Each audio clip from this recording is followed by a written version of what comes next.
ತಗೊಳುತ್ತೆ, ಈಗ ರೆಸಿಸ್ಟೆನ್ಸ್ ಆಗಿ ತಗೊಳುತ್ತೆ. ಇದನ್ನು ಹೊಡಿಲಿಲ್ಲ ಅಂದ್ರೆ ಇಟ್ಸ್ ಆಫ್ ನೋ ಯೂಸ್, ಬೇಡ. ಅದ್ರ ಬದಲು ಬೇಕಾದ್ರೆ ಸಿಹಿ ಮಾಡಿ, ಇಲ್ಲಿಂದ ಮೇಲಕ್ಕೆ ಸಿಹಿ ಮಾಡಿ 148 ಮೇಲೆ, 147.5 ಮೇಲೆ ಇದೇ ಸ್ಟಾಪ್ ಲಾಸ್, 139 ಸ್ಟಾಪ್ ಲಾಸ್, 147 ಮೇಲೆ ಬೈ, 147 ದಾಟಿದೆ. ಇಲ್ಲಿ 147 ದಾಟಾದ್ಮೇಲೆ ನಮಗೆ ಈ ಏರಿಯಾ ಕವರ್ ಆಗ್ತಾ ಇದೆಯಾ? ಇಲ್ಲೂ ಕೂಡ ಅಷ್ಟೇನೆ, ಈ ಏರಿಯಾ ಕವರ್ ಆಗ್ತಾ ಇದೆ ನೋಡಿ. 10 ಪಾಯಿಂಟ್ ಬಂದ್ಬಿಡ್ತು, 10 ಪಾಯಿಂಟ್. ಕೆಲವು ಸಲ ಇಷ್ಟು ಸಿಂಪಲ್ ಆಗಿರುತ್ತೆ.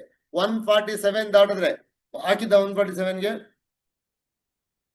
ಇದನ್ನ ರೆಸಿಸ್ಟೆನ್ಸ್ ಆಗಿ ತಗೊಂಡಿದೆ, ಇದನ್ನ ಹೊಡಿಬೇಕು, ಈ ಕ್ಯಾಂಡಲ್ ಅನ್ನ ಹೊಡಿಬೇಕು, ಆವಾಗ ನಿಮಗೆ ದುಡ್ಡು ಕೊಡು. ಓಕೆನಾ? ನೋಡಿ, ಈ ಕ್ಯಾಂಡಲ್ ಸ್ಟಾಪ್ ಲಾಸ್ ಚಿಕ್ ಮಾಡ್ಕೊಂಡವ್ರು, ಚೇಂಜ್ ಮಾಡ್ಕೊಂಡವ್ರು ನಿಮ್ಮ ಅಬ್ಸರ್ವೇಷನ್ ಇಲ್ಲಿಗೆ ಹಾಕೊಳ್ಳಿ. ಈಗ 157 ಹಾಕೊಳ್ಳಿ stop loss, 157 stop loss, 157. Very clear 20 point ಬಂತ.